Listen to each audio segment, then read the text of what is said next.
Today on Food Journey, I'm cooking inspired by stories from my youth and life with simple, fresh, whole ingredients to keep you healthy in 2022. Hello and welcome to Food Journey. Today, I'll be continuing to show you how to eat healthily in just one pot, and that means drinking soups. And the first one comes with a very interesting story. Our story starts with a beguiling traveler who, with his few possessions, carries nothing but a large pot and a stone. He tells the people of the village that with this pot, some water, and the stone, he could create the most amazing soup. Intrigued and amazed, people watched on as the stone bubbled in the pot. And after a while, the traveler suggested that if the people of the village all brought one ingredient each, that the soup would taste even better. So they all complied, and one by one, more and more was added to the soup until the pot was brimming with deliciousness. This is a true tale of distraction and at the same time generosity and sharing. And our inspiration today for our first soup, which I'm going to call stone soup. One of the items donated was a chicken, and that's our first conquest and order of affairs in the market today, where I've found some for sale. There's a few categories, I'm told, from what's called the hard old layer to the softer broiler, which I'm after. I'm allergic to feathers, so I have to be cautious. And the chicken doesn't really seem to mind a pet on the head, much to the bewilderment of the shopkeeper. And once the haggling was all done, and the chicken secured in a tote, with a little window to breathe, we were done here. As in the story, we were now off to acquire a selection of the best farm-fresh whole foods that we could find. This is to be my first lesson in processing a live chicken, and with my feather allergy, I'd be watching on this time from a distance in the garden. The said chicken, having been swiftly seen away, first has to have its blood drained. Then it's all about opening up the chicken's pores by dunking it into this boiling water. No, it doesn't cook the chicken, but it makes it easy to remove the feathers. An extreme steam of sorts. It takes real patience to completely remove the thousands of feathers, and once they're removed, we can start to recognize a more familiar looking store-bought version of chicken. The feet are a delicacy and are not left out, as well as the obvious need to remove the innards. Now we can see how fresh that liver is. This is the gizzard, and a pouch for all the little stones and peckings that a chicken eats. This has to be removed to reveal the gizzard, which we can probably now recognize. I have removed the chicken from the fridge where it has been overnight, okay? And we can see our guy, let's call him Bill, shall we? Hi, Bill. Okay, what's next to do? These. Do I want them in my soup? Yes, I do. Opening up the chicken, you can now see the cavity is nice and clean the way I want it to be. And we're cutting off the legs for our soup. Now all this is beautiful, chewy, lovely bits, but we don't actually want the nails. So we need to give Bill a little bit of a manicure. 1, 2, 3. No more need for a manicure. As in the story, the gathered ingredients would have all been farm fresh, like the selection of whole foods that we've chosen. As you can see, mimicking the ingredients that some of our village people would have brought for this very clever and beguiling traveler, we have a plethora of wonderful whole foods to use. And this is fantastic because it is in keeping with what we're trying to do in 2022, which is get you eating healthier whole foods. Great for your digestion and really fantastic if you're trying to reprogram your whole body system to accept healthier food. To build flavor from within the chicken, we're including lemon slices and garlic. Salt is also an important base seasoning, and you need to make sure that you get it into all the hidden places, as well as pepper, and my choice is Cameroon. We've put in garlic and onion, and now this fresh basil. What's left? Some spring onion, and as bright as the sunshine, lemons to complete our chicken prep. Phew!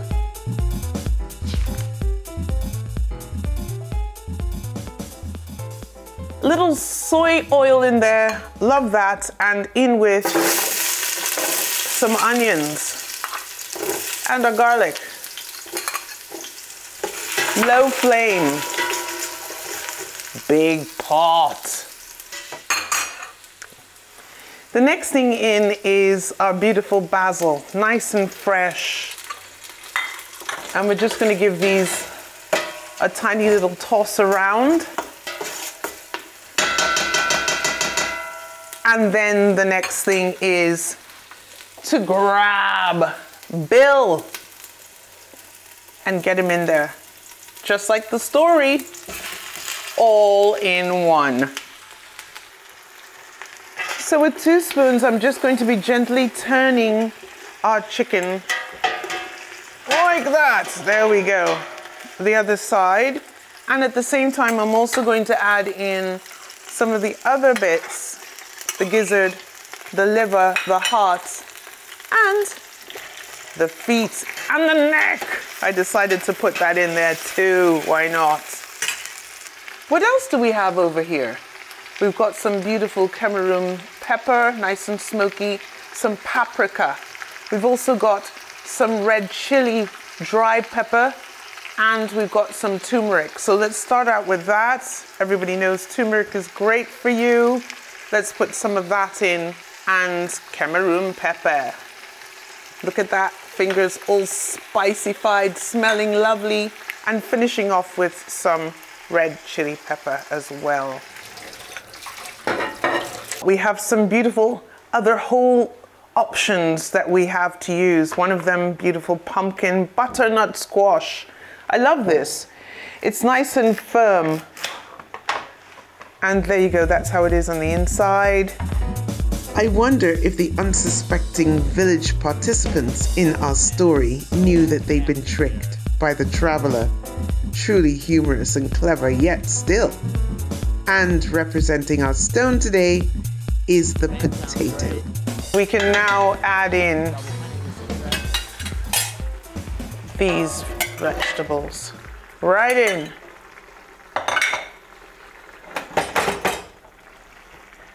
Beautiful. Let's drop in some tatache as well. And a red chili, which I'm just breaking up. Add salt to taste and fill with water to almost cover the chicken. I would say that that is okay. And we're going to cover this and leave it to simmer for about 20 to 25 minutes. Okay, everybody, I'm excited to have a look at the stone soup. Everything's boiling nicely. Beautiful. Just gonna turn the chicken slightly like this. And then we can add in some of the last of our vegetables. We'll finish up with cabbage, pumpkin, and plantain for a final simmer. Time to look at the stone soup. Ah, and by now all our vegetables are beautifully cooked, as is our chicken. So, considering this is a soup to be shared, this chicken must come out. And the chicken has to come out and be cut up into pieces for said sharing. So let's try and do this in 1, 2, 3. There we go. That's our beautiful chicken. And it's so packed in here. And how about a nice big tear of coriander as well, just broken up in there. Give everyone some chicken. And it's so packed in here.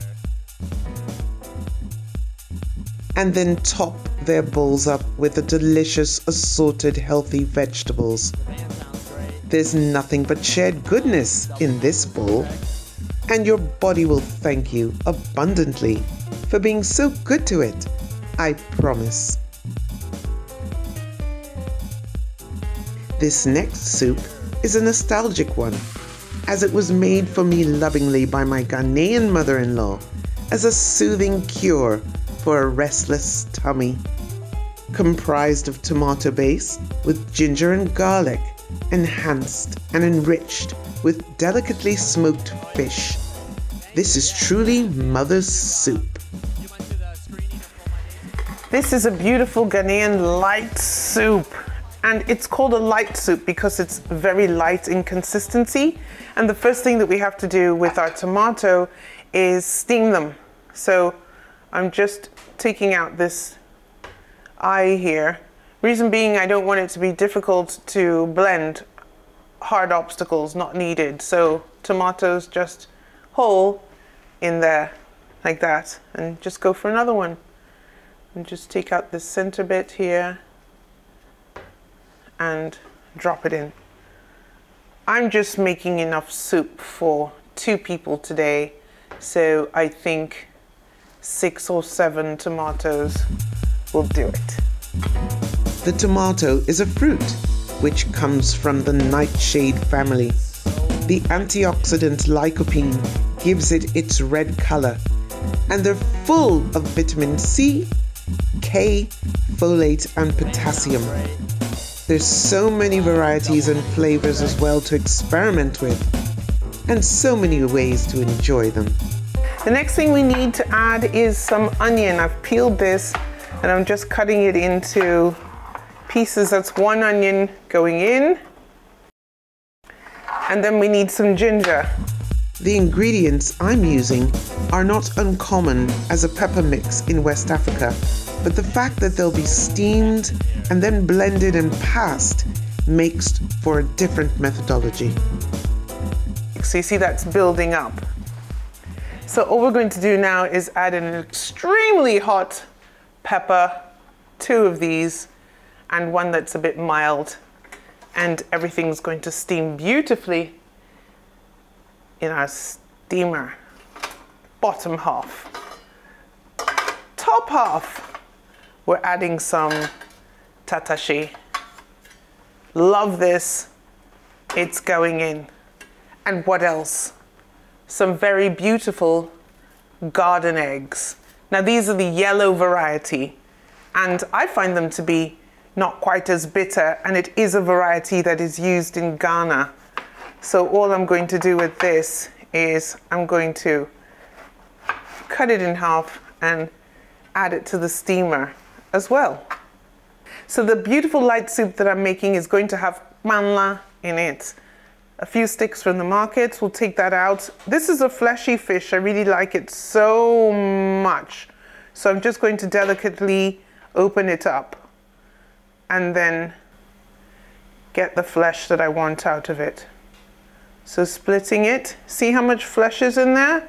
Beautiful. And a big, mean, bad boy central bone, which we can take out. And then we're left with this beautiful fish. Look at that. So these lovely central bits here, we can just transfer out. Remembering these little sharp bones, we don't want. Clean hands, everybody, of course, handling this beautiful fish. There's so much choice for smoked and dried fish in this country, but this banla is a perfect texture for a soup which doesn't take very long to execute. So we need to have a look at our steaming vegetables. Lovely garden egg and our tatashi. And then underneath, beautiful tomatoes, onion, 2 types of pepper, ginger, and that chili. All of this is going to be blended. I will leave out some of the garden eggs for garnish. So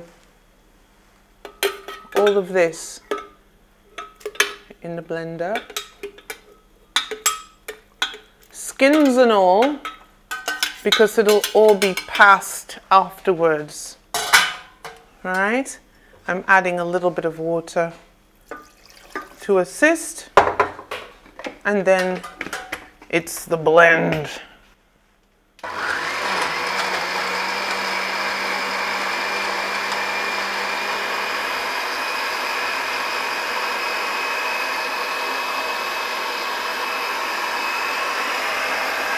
And really let this go.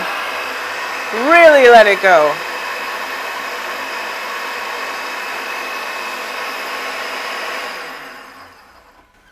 Let's have a look at the top. What we want is a really great puree, like this. In fact, if you want, you can even let it go a tiny bit more.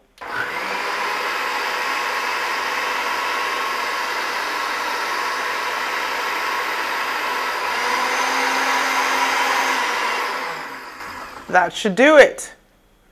Let's have another look. Whoa, there's a lot of amazing flavor coming out of that. And you can see this is the consistency that we're looking for. Time to get our sieve. So let's tip this lovely liquid into our sieve and pass it through, leaving any seeds behind.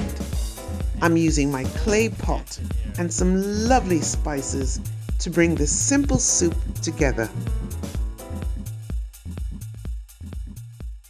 I love using clay pot, especially when I can use it authentically. Sits beautifully on the stove, beautiful minerals coming through that pot into the food, adding even more flavor and more health. So starting off with our passed fluid. There we go, and you can see it's a little bit thick.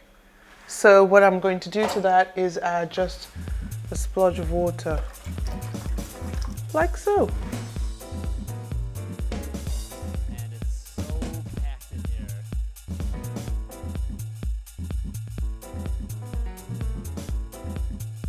After a 15-minute boil, add your fish, as well as the garden eggs, and simmer for another 5 minutes before you serve.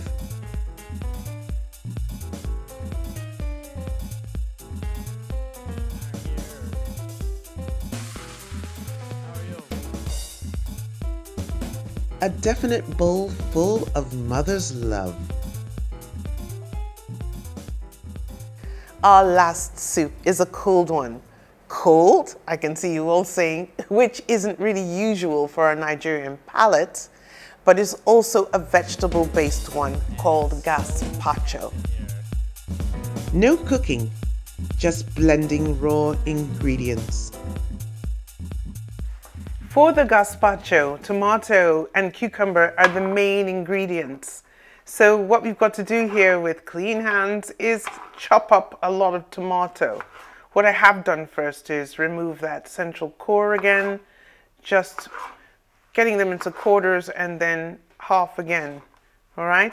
Since everything's going to be blended at some point, we're not too very fussed about size, but we would like them to open up so that any seasonings we decide to put in there are going to soak in beautifully, like some balsamic vinegar you've seen, also a little bit of coriander, some sugar, salt, and pepper, a bit of olive oil.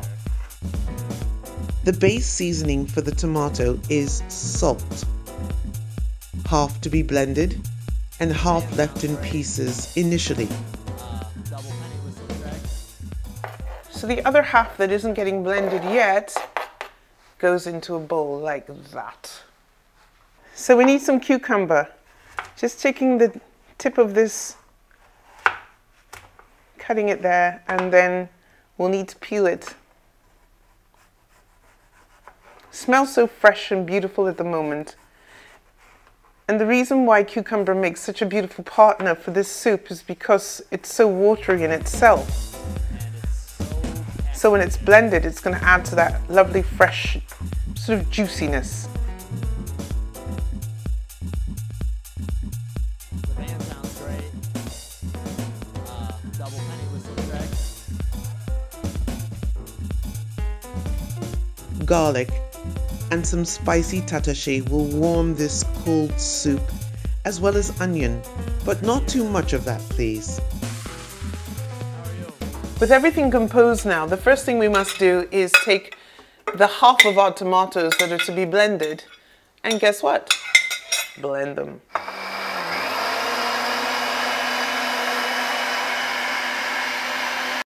Our seasonings start with balsamic vinegar and some olive oil. For sweet balance, some sugar and salt. This fresh coriander and Cameroon pepper, and a bit of bread to thicken it all.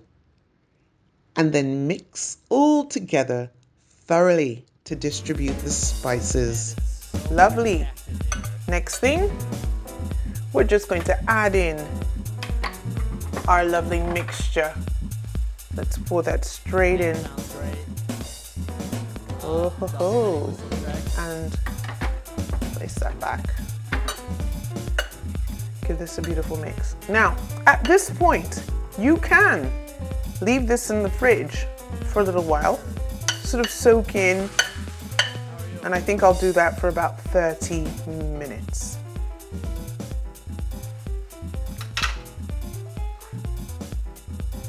Pour in your blended tomato, and then we're blending it all together as well.